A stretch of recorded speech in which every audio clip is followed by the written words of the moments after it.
Hi, everyone, from me, Brent Graham of goodforthegame.co.za. It's Thursday night, 9 o'clock, time for the Handicap Rugby Chat That Matters. And what a weekend we've got ahead of us. It's the international season now in full swing. No more players being held back for their clubs or anything like that. We've got a full set of fixtures to get through. And there in the bottom right, meet Pablo. If you're on the Good for the Game forum, you'll know exactly who that is. Been plenty of demand to have him on the show. So let's get a look now at what he looks like, and I'll introduce him first. He's coming to us from the north of Spain. Pablo, you've been on the Good for the Game forum for a couple of years. Your contribution's always very valued there, but great to put a face and a voice to the name. Welcome to the show. Thank you. Hi, everybody. Excellent. And I'm going to come back to you in a second. Well, I'm actually going to introduce the Oracle now. So it probably won't be in a second, but I will be back to you in due course here. But the Oracle's with us as well. And Oracle, is it my imagination? Was that a different background to the usual? You may just have moved house in the last week or so. Yeah, I moved last week. My Chinese landlord decided to go back to China, told me he had problems, he had to go back. So I've managed to find a new place up the road, a bit further from work, but a bit bigger house. Got lots of work to do.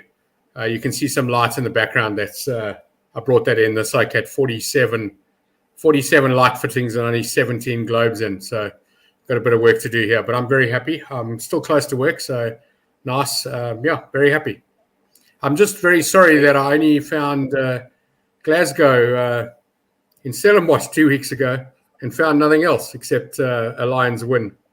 Sorry, not a Lions win, a Lions handicap win. And that was it. But yeah, disappointing No week. problem. It didn't come out too badly because of finding Glasgow, but could have been a lot better if a couple of other results went my way. I was quite strong on a couple of those games, and the Dragons have let me down after having a bad start, then a fantastic recovery, and then an even atrocious recovery after that. So yeah, I read them quite badly. But I've enjoyed the rugby, and I must say I'm looking forward to this international break. Lots of games over, and I like to see that there's a Friday and a couple of Sunday games, which keeps us going for the whole weekend. So yeah, very good.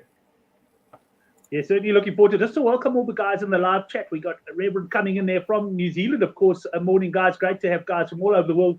Indeed, Mark is one of those. He says Oracle in his man cave. I also look like I'm in a bit of a man cave there as well.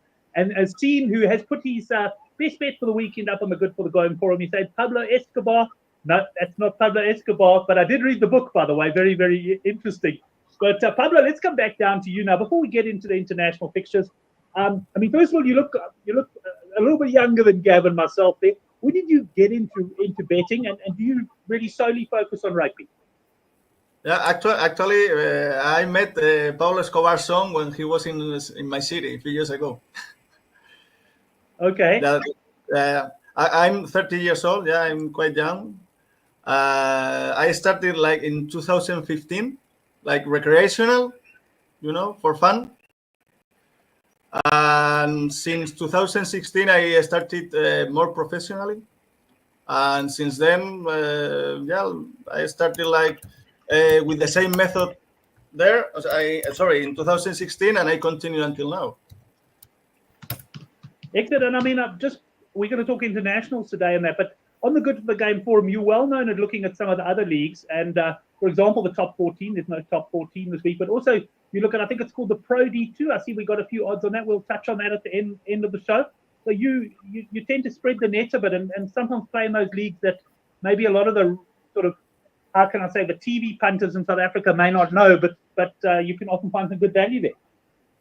Yeah, I think so. But, Pro D2, the second French division, the problem we have with that league, well, in Spain, we have a lot of problems. I'm from Spain, but we have a lot of problems with betting because of the regulations, So here the rugby limits are really low, so you have to do something not illegal, but you have to find solutions to bet. And the problem with Pro D2 is that is the league with the lowest limits. That's the only problem with the Pro D2. It's really funny.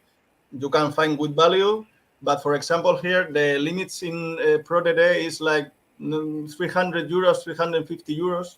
So if you want, or if you are a professional bettor, you have a lot of problems just betting. I mean, but it's a nice league to find value. Yeah, I mean, I think it's fair comment. I mean, I guess punters all around the world have got those challenges as well. You start winning money, you get limited, and if you've got even regulations in your country that make it tough. But it's amazing, us guys who love to bet. It's amazing how innovative we. It's amazing how innovative we can become, find ways of getting bets on.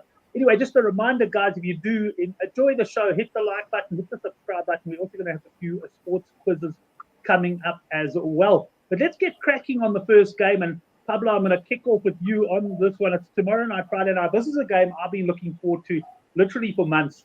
We've got Ireland -6.5. There's some, well, there's actually, I think all the 5.5 looks like it's gone, but there's some 19 to 20, the -6.5 there against New Zealand. We've got a points line here of 48.5. What do you make of this game?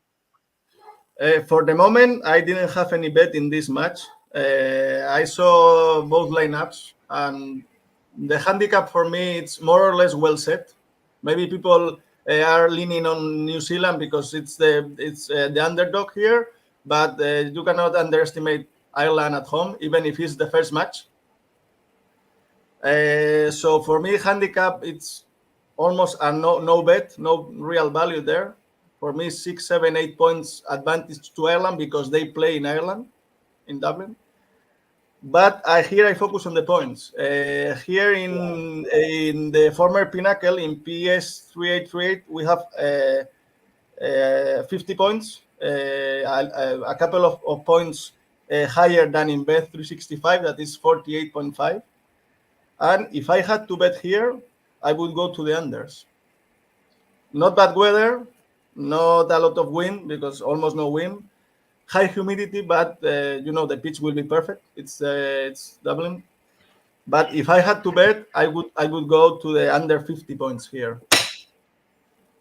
Yeah, if you can get a line of 50.5. I had a look at this one as well. I picked up the same thing on the conditions just before the show. In fact, I think I've got the weather forecast, which I will just bring up here for Friday night. And we've got 90 at there about kickoff. We're talking early 90s in terms of humidity there. So as you say, quite high.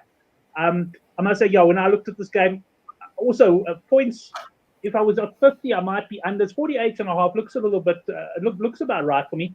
I'm actually leaning quite firmly, and we're going to obviously get Oracle's view on this now, and I've got a feeling he's going to oppose me.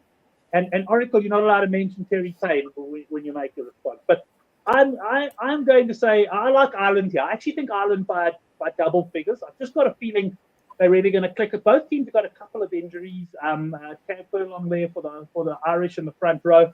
Of course, you've got the 2 concussions of Taylor and Bowden Barrett for New Zealand. Quite a short turnaround for New Zealand. I mean, the 6 days sounds still enough time to recover for the game, but I just have a feeling that at some stage Ireland are going to take control and pull away. But let's see what the Oracle thinks of this one. Oracle, what are your views on this one? The boys, Mark Dumpy in the chat says Oracle will go on the plus.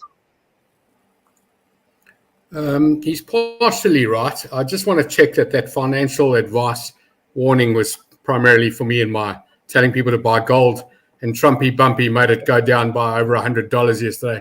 If you're on Tesla, you go. It's gone through the roof.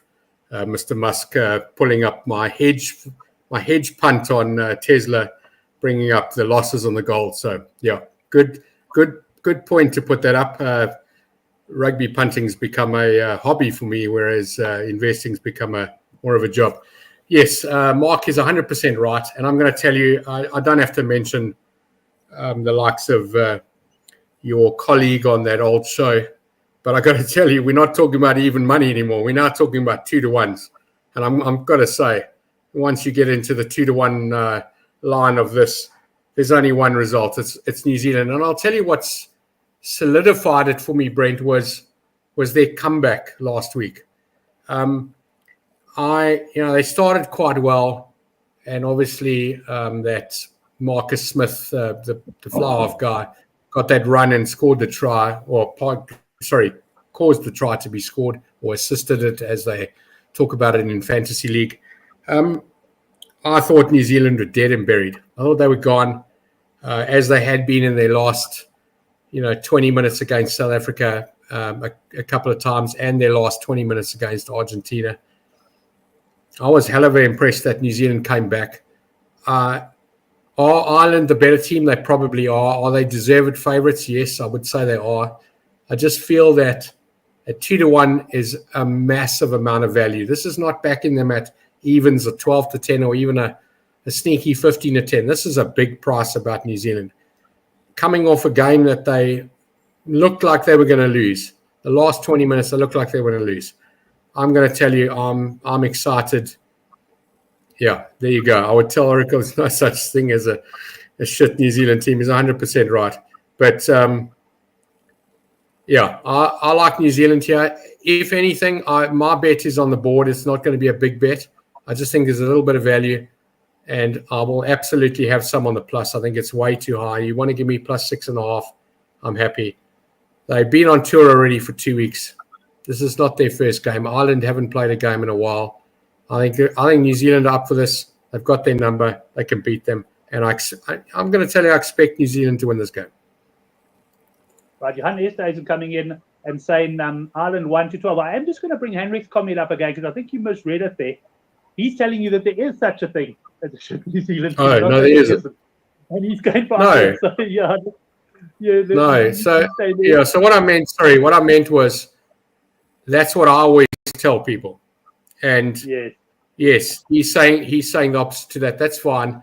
He's probably right. I agreed with him when that other coach was there. I don't know too much. I mean, I haven't made too much of an opinion of this Razor guy. I mean, he's had to play South Africa at their best at the moment, or very close to their best. They lost that. They lost the World Cup final. They got a bit of time to get back. They haven't had a bad season. Honestly speaking, they've lost twice to us in games they could have won. They lost to Argentina because they probably thought they'd won the game already. A couple of, and I mean a couple, like seriously, 2 or 3 small little things on the field, and they've won every game this year. We're talking a different story. In fact, they're probably favourites. They beat South Africa in those 2 games. They beat Argentina. They're favourites in this match. I just think that, listen, sorry, I'm not saying listen like you're not listening to me. I think the bookmakers in Ireland are expecting money to come for Ireland. I think this is overpriced. This is one of those rare occasions where we're getting New Zealand at value rather than at premium. Normally, New Zealand are the ones that are outpriced because bookmakers are expecting the money to come for them. I think this is the opposite. I think bookmakers are standing Ireland this weekend, especially in Europe. And in South Africa, I would imagine that's exactly what's happening as well. So, yeah, I think the value and the overpriced is on Ireland. Sorry, the value on New Zealand and Ireland's overpriced. I'm a New Zealand punter here. I expect them to win. And at this price, you'd be crazy not to have a go at it. I wouldn't be taking 5-10 about Ireland in this match. No, I wouldn't take it. So just Gavin, quickly pulled up some alternative handicaps here. So let's make a comparison. Yeah, so okay, this particular price, this is World Sport 21, 9-4 New Zealand to win the game. So as you say, just about the 2-1. If we took the equivalent Irish handicap, we're looking at the Ireland minus 13.5 at 22-10. So the question is, and 100%. Perfect. Yeah. It's a perfect example, Brent. New Zealand are far more likely to win this game than Ireland to win by more than 14 or more. 100%. Okay. It's skewed. 100%. And Pablo, just to say, thoughts on sports. Neil, great to have you watching the show there, Neil. Under 50.5 points, rubber stamping Pablo there at 8-10. I'm leaning unders on this game as well. I think it's going to be a pretty tense game. Henrik saying New Zealand overpriced. And Nick Berry, according to Mark, has ref New Zealand 4 times and they've never won with him. So that's quite interesting. Reverend saying over there in New Zealand, they're starting to see the line heads up to $2-1 or $3, as he calls it there. Farid's going opposite. And Dan, you reckon Ireland to win a close one. And that falls in line with Johan Esterhuizen up above, went with the 1-12. Right. Well, that's that game done and dusted. Sorry, Pablo. I know you have been patiently waiting for us to bring you back in. So let's start you off with this game again. England against Australia. We got a handicap here of minus 13.5, and we got a points line of 50.5 is what I've been able to find. And I see England basically unchanged. I think there's just maybe one change on the bench there. And Australia, of course, coming off a bit of a break, but very interesting. they've selected a guy outside centre who, if I read it correctly, has never played a proper professional rugby game. He's come from rugby league and he's never played, which I found quite amazing. What did you make of that, Pablo? I just saw the lineups. Yeah, I didn't know about that guy. I think his name is Suali, that one that starts at 13. Yeah, outside center. Yes, outside center. For me, it's again the same like in the other match. I don't like the handicap. I think it's more or less well set because even the plus 13 for Australia, I cannot trust them. Actually, I don't like a lot the lineup. For me, Ben Donaldson shouldn't be in this team, but that's my opinion. I just checked also the weather. It will be like good weather, 70% humidity, and for me it's it's about the points. I think here is an overs, but I don't have a points line in Spain, so it's just the first time I see your line at 50. At 50, if weather is okay, I would go overs. Right. I cannot trust the handicap, and I don't like also English lineup because for me Ford shouldn't be on the bench as well. He shouldn't be on the bench at all. In other words, not in the 23, or do you want him starting at 10? No, outside the 23. For me, Finney-Smith, the Northampton 10 should be on the 23. Okay, 100%. We're going to bring Oracle in now. I just want to go for a couple of the live chats. And Rion, I'm interested in yours here. Devon talking about previous games, saying New Zealand poor at the moment, but Rion saying Australia could win this game, Rion, and I'm rubber stamping that. I think Australia are the value here, and I might just pull an Oracle here and forget about the handicap and take them straight on the win. And there you say they are 5-1. I do like them as well. Oracle, while I continue to bring up the live chat, what are your views on this game? We've got an Australia team coming off a bit of a layoff, of course. But they also, let me just look at the team lineup. I know you're not a big one for team lineup. I was hoping to see, what's that big lock's name? And Shelton, but I think he might be coming off a bit of a layoff himself. But yeah, we've got two pretty, I would say, fairly evenly matched lineups here. I'm going for Australia. What are you doing, Oracle? I agree, Brent. I think that anything over 7-2 or 4-1 is value. So if this is up to 5-1, there's a lot of I'm impressed that Tom Wright is here. This guy's fantastic. I think he's one of Australia's best players over the last 10 or so years, 8 or so years. I don't know how long he's been playing for, but whenever he plays in the field, I feel like whenever he plays in the team and he's on the field, I feel like he gives a good account of himself. I don't know how to pronounce it much better than that, but he's one of those players that you always hear the commentators talk about him. He's always in the play, decent fullback. I just like him. I think he's quite good. And that Rob Valentini as well. I'm very, very impressed with that guy. I don't know much more than him and Angus Bell. There's a couple, probably know 3 or 4 of those players, but yeah, I know they got smashed by Argentina, and I called it the game before, and I got it wrong because Australia won the game, and that's a good sign. Their 2 results against New Zealand were fair. They nearly won this first game. Second game, they only got 13 points, but I can't be having minus 13 England against Australia. It's too many points. It just feels too many points. I just think at best at the moment I'm on the double plus here. Australia and New Zealand. A double board bet as well would give you a bit of money. That's 3 times 6 is 18. You're getting almost 20-1 the double here. If you look around, you probably get a manual double of 20-1. I'm on Australia. I can't be taking England. And I also think that mental letdown of not winning the game or not holding on to win. I've got hiccups. Haven't had them in a few years. The mental letdown of not winning that game right at the end last week has got to be punishing. I think what you can tell me just by looking at the England team, and I don't know, is how different is it to the team that lost to New Zealand last week? How many changes did England make here after that game? Well, then There's I'm basically definitely no on changes for Australia. the team. And Rian likes your double of the 2 pluses there, so he's firmly in the Oracle camp this weekend. It'll buy you Blake it'll buy you a Southern Hemisphere breakfast on Sunday while you're watching the box in the afternoon. You're going to eat your breakfast in the afternoon. That's an interesting one, Oracle. No, I'm only kidding. I know what you mean there. Let's stick with you for Sunday. the next I don't game. get This up is not- early on Sundays. Yeah, that's true. Your breakfast is in the afternoon. We'll stick with you to start off on those next games, Gavin. Italy plus 3.5 against Argentina. And we've got a points line here. I'll poke a bit out with that. I haven't seen this points line out at many bookies, but 52.5 points line.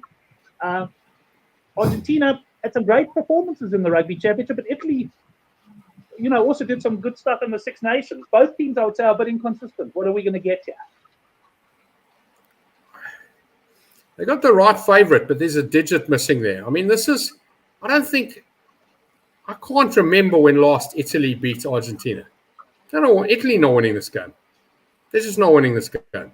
Argentina won this game, and it's quite purely because they've been competitive in Rugby Championship, and Italy are not competitive yet in the Six Nations.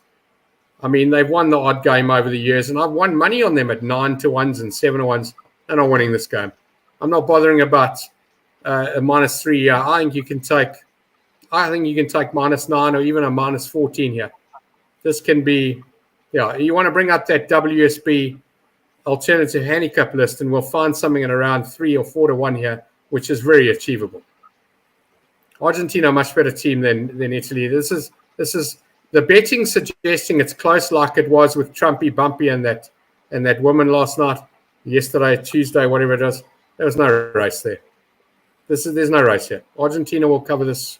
They'll win comfortably here. They're going to win this game by 25. Well, firm views from the Oracle, and I must say, very much heavily supported by the guys in the live chat. In fact, Emil, the first one, is sort of coming in saying, show Italy a bit of respect, Argentina 1-12. But of course, even if they take the 1-12, you can comfortably beat the handicap of 3.5. But a lot of support in the live chat there. The guys are saying Argentina should do it. I must say, I'm also firmly in that camp as well. So the question is Pablo going to rubber stamp us, or is he going to talk us out of it? What are you going to do there, Pablo? What on this game? I'll tell you what Pablo's going to do. He's going to tell us that this is an unders play, except an over Argentina play, because Italy won't get more than 10. Well, we'll let him tell us what he's going to do. Here, I agree with you, Oracle. I think here Argentina it's a far better team than Italy. But Italy, for example, they start really well. They match the physicality during the first half. And during the second half, they run out of gas, usually. So can be Argentina overs or the -4 or -3. I don't know if you can find a -3, -3.5. I think this line should be at least almost 2 scores for Argentina. Of course, Italy have improved a lot in the last years under Crowley, under Quesada, but I think they will run out of gas during the second half. Argentina then a firm decision, and a reminder that the Good for the Game newsletter, which I must admit needs a winner after the last couple of weeks, goes out tomorrow sometime. There's a link to subscribe to that down in the description box below. Join us there as we battle against the bookies. And the bookies have set us a big line here, Pablo. I don't have a points line in this game. We've got France -32.5. I see they've wheeled out some of the bigger guns. Japan also got a couple of players that weren't available for the New Zealand clash that were playing in the top 14 and the French leagues. So we've got a solidly big handicap here, and I'll bring you in on this one, Pablo, straight up. Is this a cap that's too dangerous to play, or can you find some value either side? Here we have point lines at 69.5 in Pinnacle. Okay.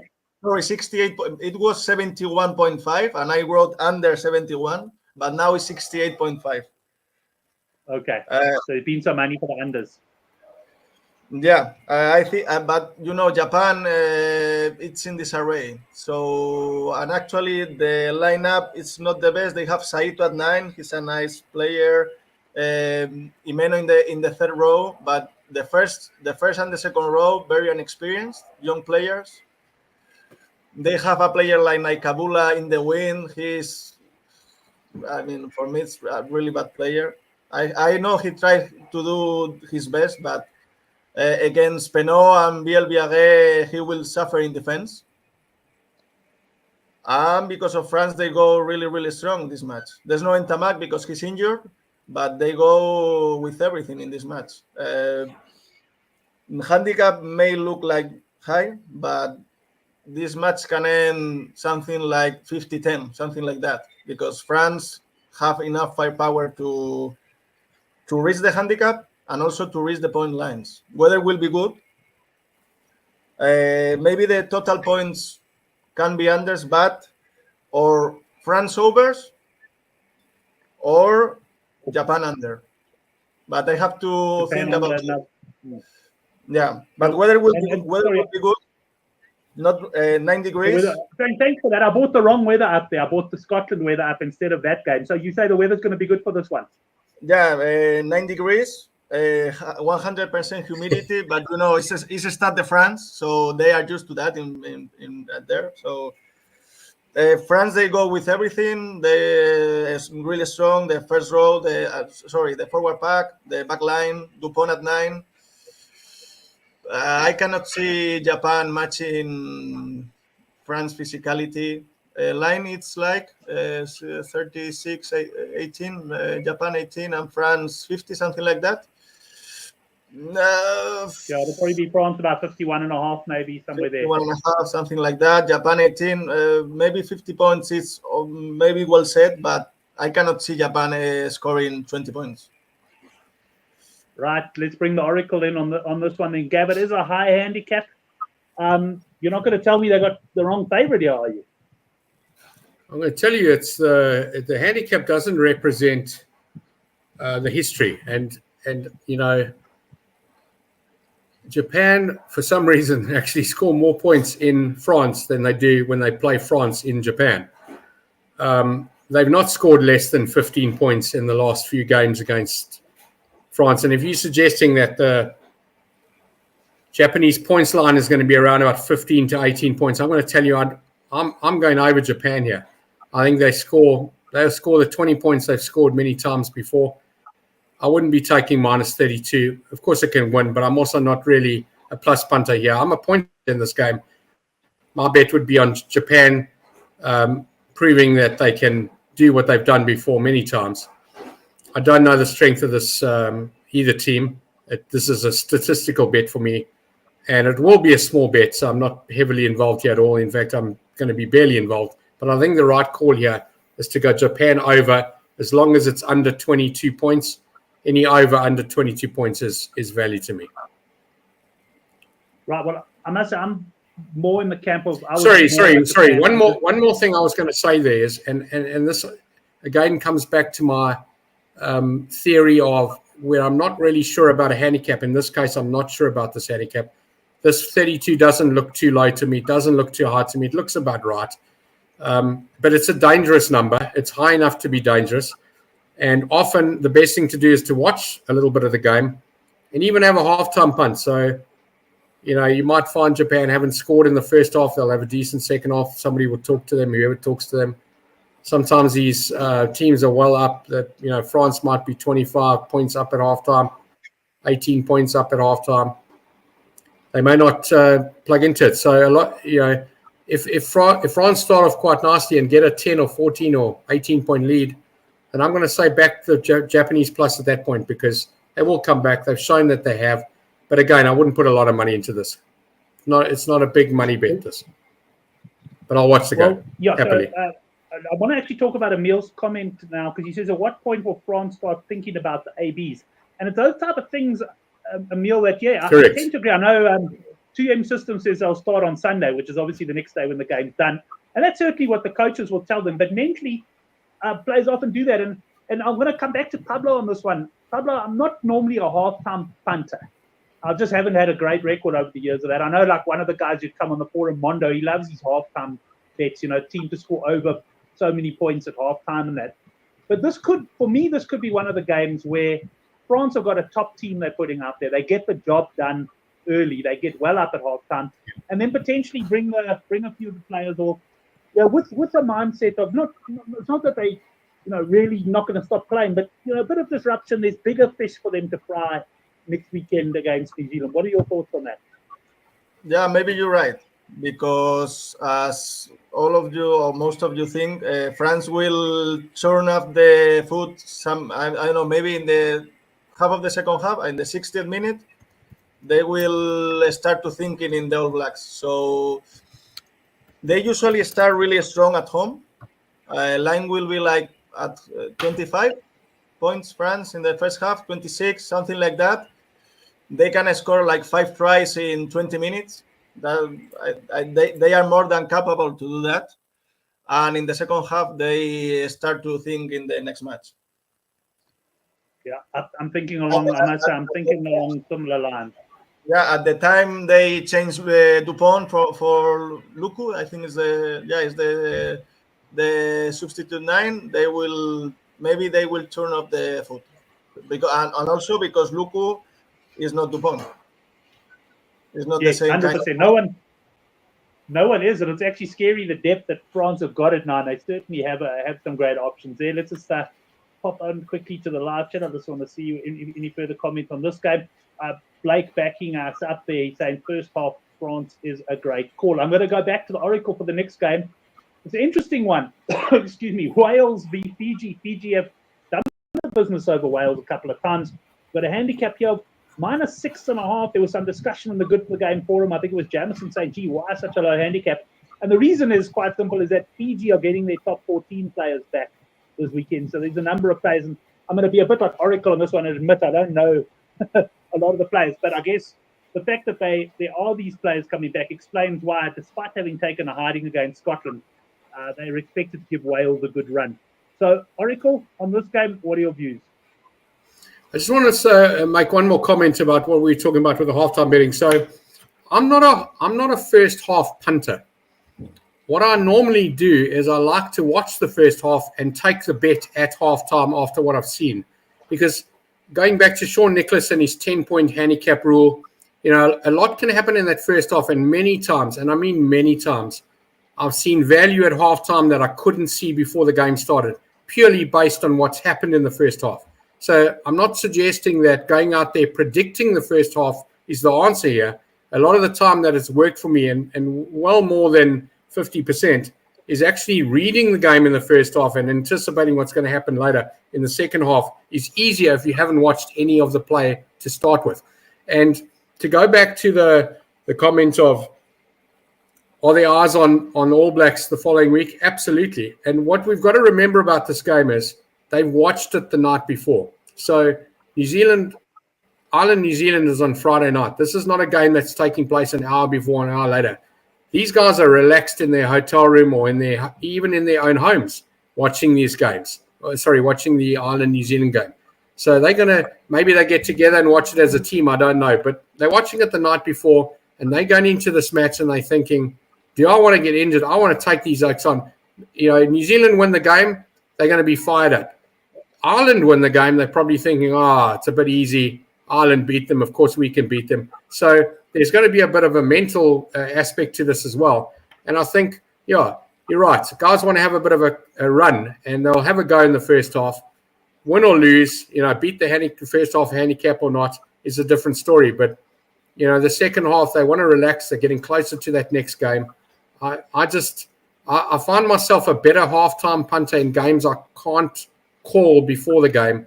I feel that I get not a bias, but I read it a lot better, because I'm also looking at it differently, and I'm more interested in it. Whereas the amount of time I spend during the week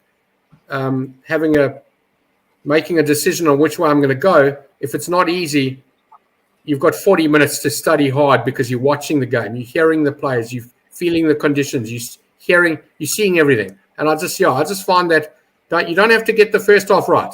If you haven't had a bet before the game, get it right at halftime, and you'll probably find you're a lot better than you think you are. Blake coming in and saying points overs for Wales v Fiji, whatever it is. I haven't seen a points line yet. Pablo, I don't know if you've seen anything there, and what your views on the handicap. I can tell you can get somewhere in the region of sort of 22 to 10, 9 to 4 on Fiji to win the game. And I was hoping for a bit bigger. I was hoping the bookies would be a little bit fooled by last week's result, but I think Fiji are the value here to win. What are your views on this one? Part of my method is that lineups are, for me, the most important thing in betting. So I have an opinion about this, but usually before lineups, I usually don't bet. I can have an opinion, except if I have news that injured or rotation or things like that or turnaround. Fiji this week they will welcome back the top 14 players, so they will not be like in against Scotland. But I'm not sure if they can match Wales because I don't rate really high the number 10 Caleb Munt that plays or played in Super Rugby. For me, Fiji number 10 should be Armstrong Rabula, the guy that played 15 against Scotland. He plays also in Manawatu at 15 and 10-15. He can cover those positions. But for me, it's the long-term Fiji 10. If they play with him, I may go for the overs, depends on the line. But I cannot trust Fiji. I cannot trust Fiji because they have a lot of issues about, I cannot say, they concede a lot of penalties when they are in defense. So Wales can punish that that kind of. You concede a lot. If you are Fiji and you concede a lot, you cannot cover that handicap because it's not too big. Or it's only 6 points. It's just one score. For me, it's better to wait for the handicap because there's no news about injuries or even for the lineup, but maybe an overs match. But depends on the line because for me this line can open I don't know, between 50 to 55, something like that. If it's in the 50s, I would go overs. But depends. When can we expect the lineup? Sometime tomorrow, Pablo? Sorry? When will the lineups be announced? Sometime tomorrow, probably. I think Wales, they release lineups at 1 here. So it's 12 Wales time. So in South Africa, it's 2 in the evening. 2 hours difference with those. So I think it's at midday. Wales time, I think. I don't know Fiji because Fiji, they have their own schedule. No, 100%. And so no final game now. No bet for me for the moment. No bet. No, fair advice on that one. This game, of course, taking place on Sunday. Oracle? You didn't ask me about this game. Well, you did, but I spoke about the previous one. I'm with you. Yeah, this is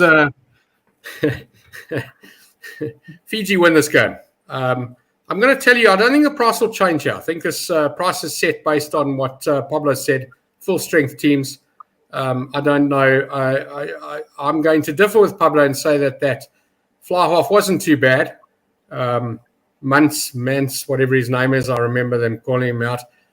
He made a couple of mistakes, but he was okay, and he's a youngster. And yes, you see, I look at Super Rugby differently, having had South Africa playing in Super Rugby as these Fijians and Samoans and Tongan players that are playing in Super Rugby. For me, it's a league above for them, whereas the New Zealanders and Australians playing in Super Rugby, it's a league below because South Africa hasn't been in it. So it's very subjective for a player. If you ask a player, have you reached the pinnacle of where you've been at the moment? And the guy will say, yes, he's played Super Rugby, whereas other people say, well, it's not what it used to be. So I think, I was impressed with the Fijians. Yes, they stuffed around and got a couple of yellow cards, but the guys that did play that were on the field last week, that will be on the field this week, they've had a bit of match experience. And as Pablo said, the rest of the team, I don't know how many there are coming over from the French league into this game. I don't like Wales here, other than the Dragons result, a couple of results recently in the URC. I'm not bullish on Wales here, and I think that -6.5 is too high. I think this game will be close. Fiji have won here before. They've drawn there before, and the World Cup game could have gone either way in the last few minutes. The last 20 minutes in that game. I think Fiji have got Wales's number. I think this will be close, and at the price of 18 to 2 to 1, 18 to 10 to 2 to 1. I'm a Fiji board punter. I'm not going to bother with a handicap. I'll just have a small punt on the board. This is a Sunday game as well, if I remember correctly. Yeah, Sunday game. Precedes the South African game. That's it, yeah. So let's move on to that South African game. And Oracle, I'll start off with you. We've got a handicap here, plus 8.5. There was some plus 10.5 Scotland early in the week. So it looks like a bit of money for the Scots. We obviously don't have we don't have the teams here. We do know that Brent Graham is out for the Scots. And we do know that South Africa have got a bit of an injury list on their hands at the moment on this one. But points line, I would expect probably also to be around about the 48.5 point, I would guess. But Oracle, what are your views on this one to wrap us up for the internationals? Are we counting South Africa's score by all the South Africans that score points, or is it only the ones that are wearing the white jersey? I think we wear white jerseys when we play Scotland. I don't know what we're wearing. No, I hear you, but always good to play against some ex-South Africans. Yeah, South Africa win this game. I think that's a given. I don't think they'll lose. I don't think they'll come close to losing. When I say that, I don't think it'll be below 5 points. The handicap is probably feels right, but this is the kind of game that I'm going to say take minus 19. Yeah, take minus 14. 15 or more, 20 or more for a bit of a punt, because it's very likely to be around the handicap. But a trial, a couple of loose tries by the South Africans on there, they could win this game by 20. So I'm a minus punter in my head, but I'm not prepared to take 9 to 10. I'd rather go and take a bigger price around 2 to 1, 5 to 2, even as much as 3 to 1. Have a small punt as well. I'm going to enjoy this game on a Sunday afternoon. I'm not going to put a lot of money into this, but I do believe South Africa will win here. I think they win comfortably, and comfortably would be 12 to 18 points is a comfortable win for me. But it's one try away from 8 or 9 points, so I wouldn't be surprised if they win by 8 or 9. They'll win. Let me ask you a quick one. Going back to our scenario that we chatted about earlier, Scotland are 7 to 2 for the win. Box 7 to 2 minus 24.5. Which would you take? No, I wouldn't take 7 to 2 minus 24.5 because minus 24. Because I don't believe Scotland will win this game. So I'm probably looking at something more, maybe 2 to 5 to 2 range, which will probably be about 17 or 18 points, maybe 19. Yeah, 19, 20, 22 to 10 is 19. Yeah. I think a minus 19 here and a minus 15, which is probably 15 to 10. That would get my interest in this game. I wouldn't be looking at 9 to 10, and I wouldn't be looking at Scotland not winning this game. I'm not even going to everybody that's told me that this week they've got a chance. They played well last week. They played an F team from Fiji. Just happens to be a coincidence that they both start with an F, but it was an F team. And I don't know. Scotland don't do well against us. They've beaten us, I think, once before. I'm not interested. Scotland not winning this game.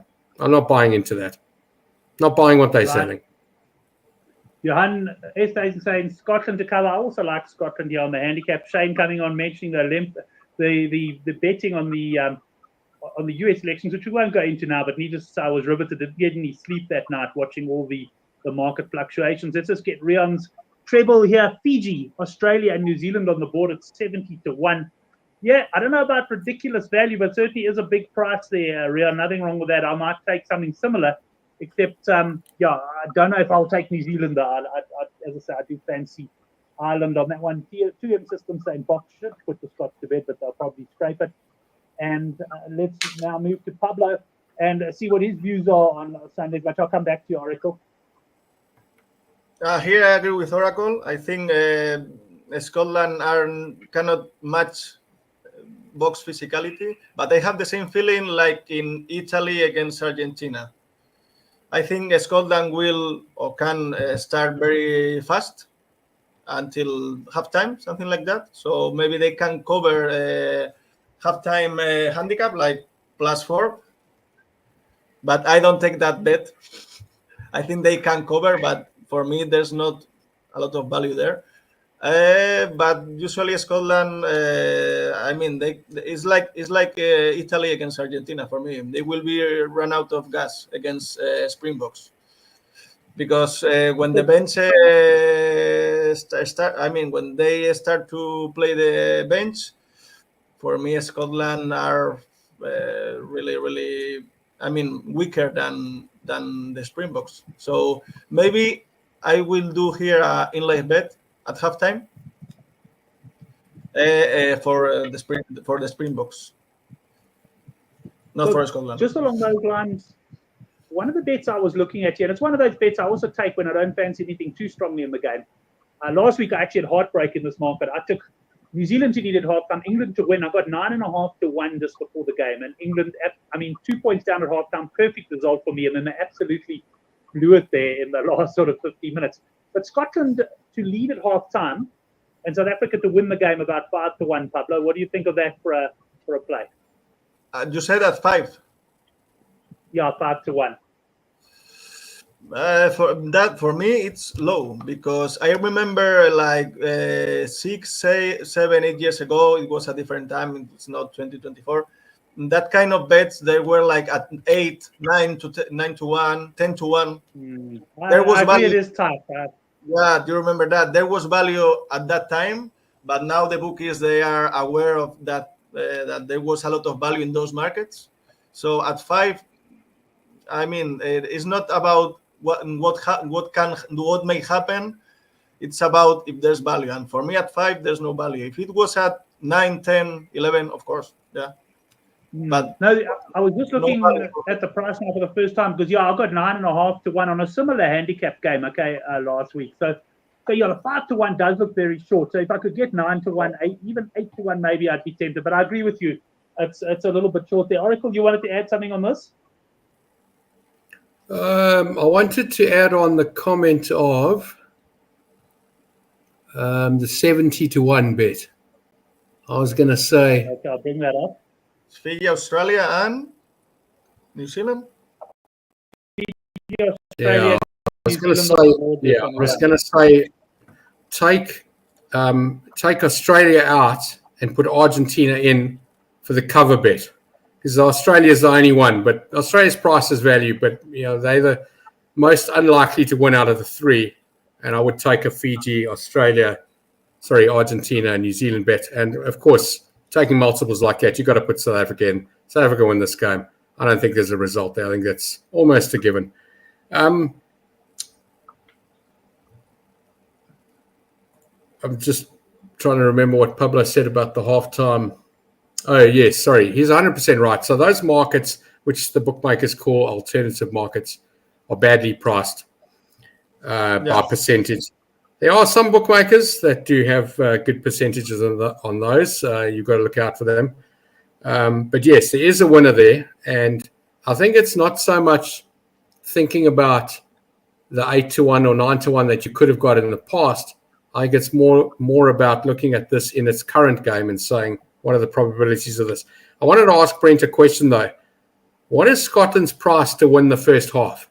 Because that will give us an indication of the value here as well, because that market will be well priced. It won't be badly priced. A 3-way halftime market.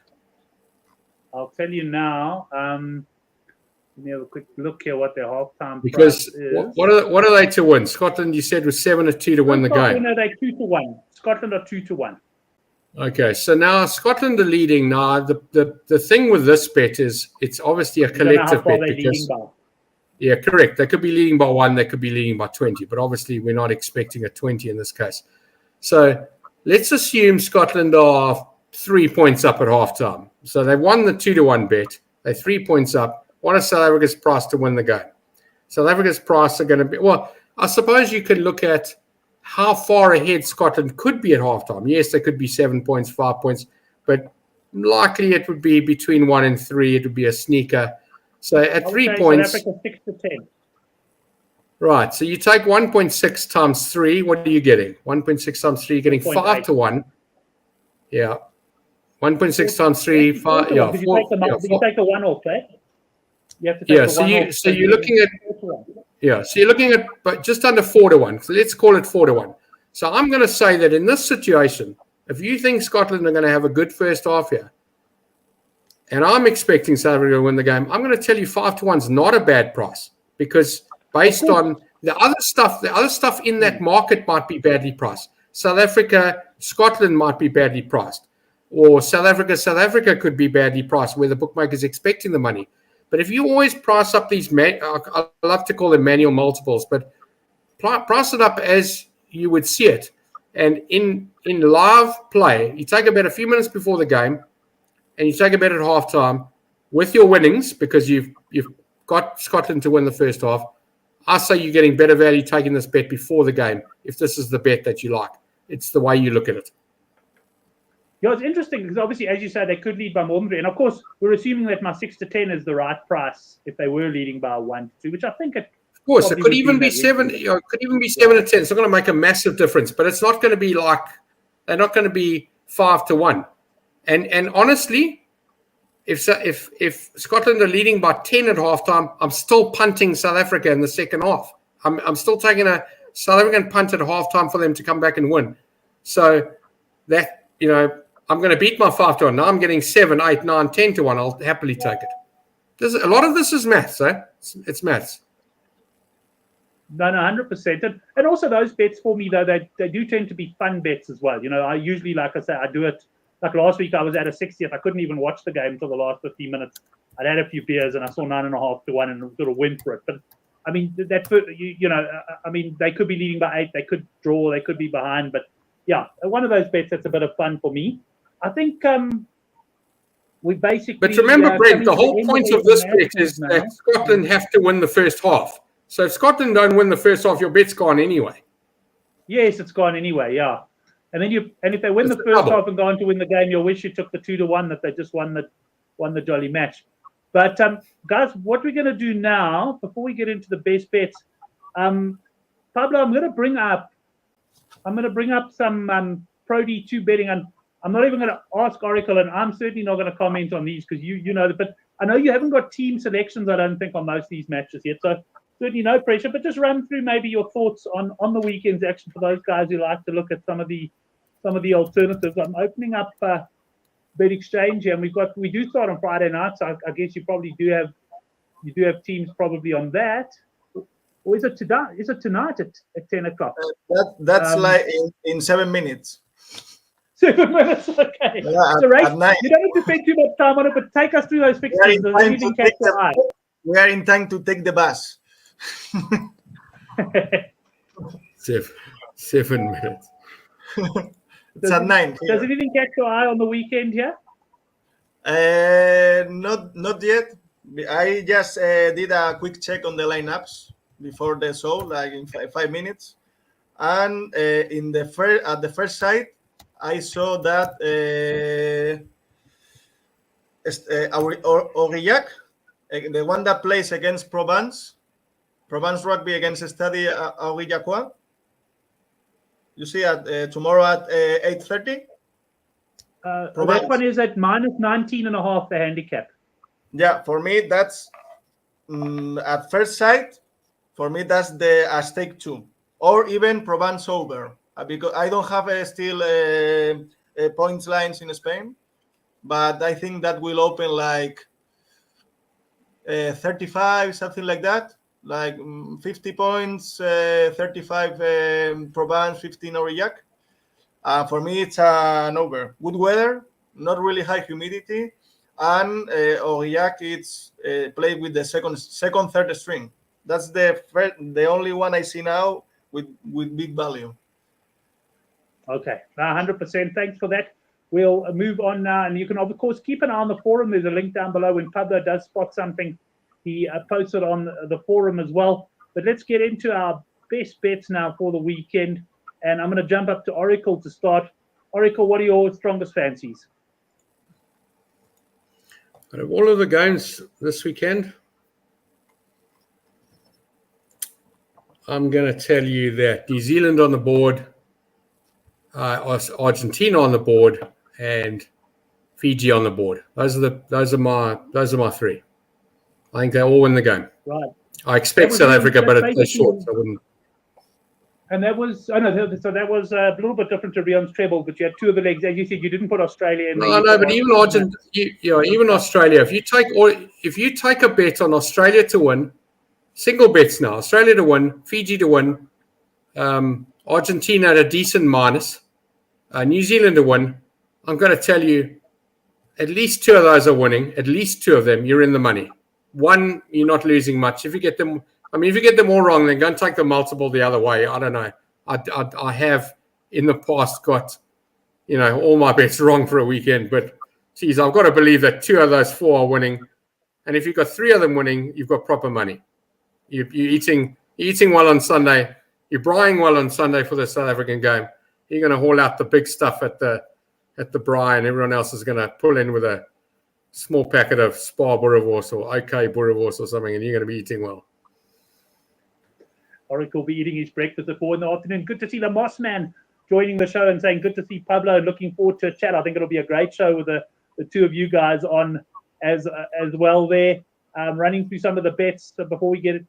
Pablo's final thoughts. Multiple New Zealand win, Fiji win, Argentina minus. That's seen down there from Kabeja. And I just want to bring it up briefly.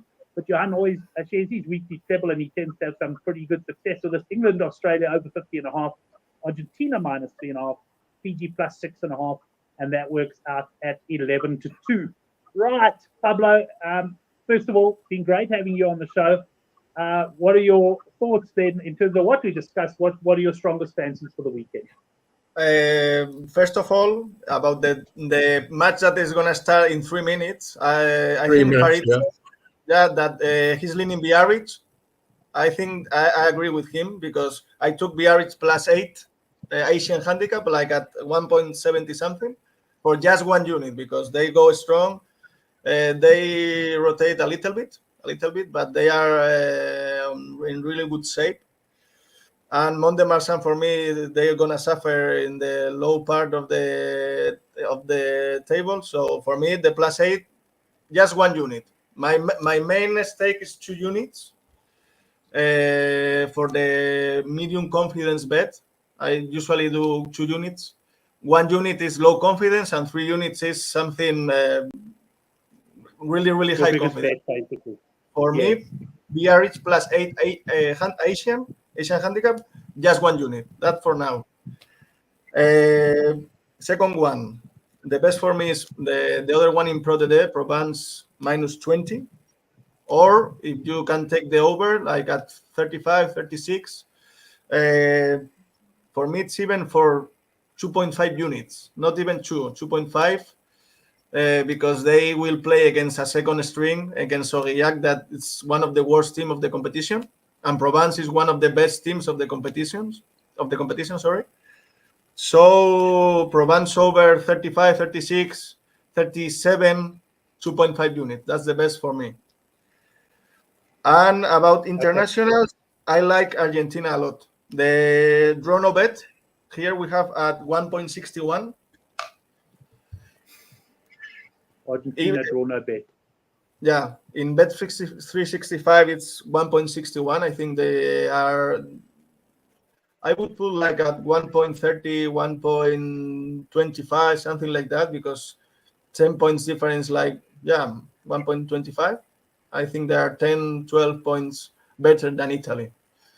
So that's the second one for me. And the third one, it's when market opens, it's France to score. I think it will open like at 50 points, something like that. Yeah. For me, that the best ones to bet at least 2 units. At least 2 units. For 1 unit, maybe the under in Dublin and the over in London. But I have to think about that. Low confidence there. No, not medium confidence. 100%. Thanks, Pablo. I'm just going to bring Heinrich's comment up here. This is just for Oracle. I see Oracle has commented. Oracle mentioned behind Boerewors, a supermarket, and Heinrich says, if you have friends buying boerewors at the supermarket, you need new friends, Oracle. And for Pablo, I don't know if you know what boerewors is, but it's a South African sausage that you probably know the word barbecue, we fry.